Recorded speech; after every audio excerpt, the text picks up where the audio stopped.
You ever wonder what makes a scary story, really scary? It's not just about the jump scares, right? It's deeper than that. Well, today, we're going to get into the anatomy of fear itself. We're going to break down two true scary stories to figure out just how they get under our skin. So, let's dive in. All right, so let me ask you something right off the bat. What scares you more? I mean, really gets to you. Is it a threat you can see? Something you can understand? Like a real physical danger? Or is it that creepy, sinking feeling, that dread you get from something you just can't explain? Something that just feels wrong? Think about that, because it's going to be important. Okay, so here's our game plan. First, we're going to talk about two very different, let's call them flavors of fear. Then we'll dig into our two case studies, one for each flavor. After that, we'll put them side by side and really pick them apart. And all of that is going to lead us to the big question.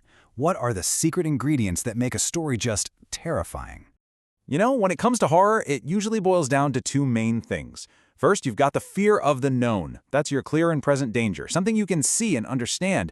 And then there's the fear of the unknown. That's that creeping dread, that feeling when things are just off and you have no idea why. And well, the two stories we're looking at today are perfect examples of both. All right, let's jump into our first case study. This one is all about a threat that is terrifyingly real. It's grounded. This is the kind of thing that could happen to anyone. It's about a young woman who ends up in a really bad spot, in a place that's supposed to be perfectly safe. Okay, look at this. This is what's so brilliant about how this story is set up. Right away, you feel the vulnerability. You've got a 19-year-old woman, she's not very big, and she's sick, right? Like audibly sick. And where is she? Alone, at 9 p.m. on Thanksgiving of all nights. So the bus station is a ghost town. And as if that's not enough, she's literally burdened with heavy bags. See what's happening? Every single one of these details is like another lock being removed from her door. Her safety is just being peeled away layer by layer, and the bad guy hasn't even shown up yet. And then look how it escalates. This isn't some sudden attack. No, it's slow, it's methodical, it's this chilling violation of personal space. First, the guy just sits way too close. Then he touches her, wraps his arm around her. And then comes the big one. He actually says he's going to follow her. It's that slow burn, that gradual buildup that makes this so scary. It feels real. Her escape at the end, that's not just a convenient plot point. That's pure desperation. A frantic run to the only safe place she could possibly think of. And boom, there it is. That's the moment. That one sentence changes everything. It's not just some weirdo making her uncomfortable anymore. Now it's real. The threat is concrete. Her worst fears are confirmed, right to her face. He has a plan, and she is the target. This right here is the pure terror of a known threat. Okay, so now let's completely switch gears. We're moving on to our second case study, and you're going to see how this one builds fear in a totally different way. This isn't about some obvious physical danger. No, this is about a trip to see an old friend, a trip that just goes sideways into this deeply unsettling psychological nightmare. It's all about isolation and things just not adding up. From the second this story starts, you just know something is wrong. The narrator gets to his buddy Scott's place, and Scott is, well, he's not Scott anymore. He's just off. Awkward. He won't even make eye contact. And the house? It's out in the middle of nowhere. It's practically empty, and it's got this super creepy, long, pitch-black hallway. I mean, nothing has actually happened yet, but that sense of unease, that dread, is already crawling up your spine. It's a masterclass in building atmosphere. So, just like the first story, this one builds, but it builds differently. It's not about physical boundaries. It's about sanity. Night after night, something weird happens at 2 a.m. First, he hears someone sprinting upstairs. The next night, scraping sounds and a single tap on the wall. It all culminates on night 3. He has sleep paralysis and sees a figure. And guess who it looks like? Scott. Just standing there, silent, at the end of that dark hall. But believe it or not, that's not even the scariest part. This right here, this is what makes the story so chilling.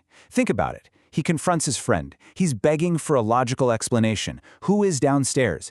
And what does he get? A shrug. Just a shrug. That single action is more terrifying than any monster could ever be. Because what does it mean? Does Scott know and not care? Is he part of it? We have no idea.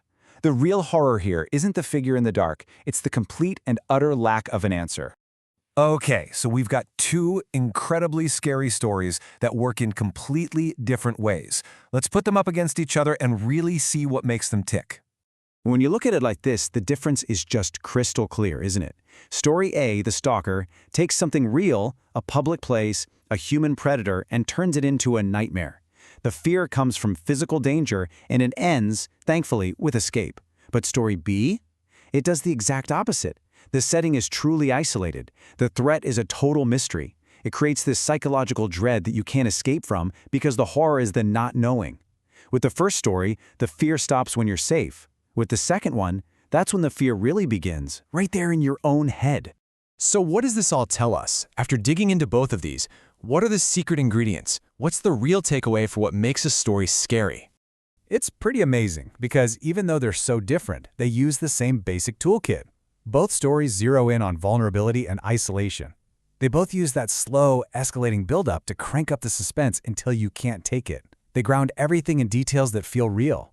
And maybe the biggest lesson is this. Terror can come from a threat you totally understand, but it can also come from a mystery you can't solve.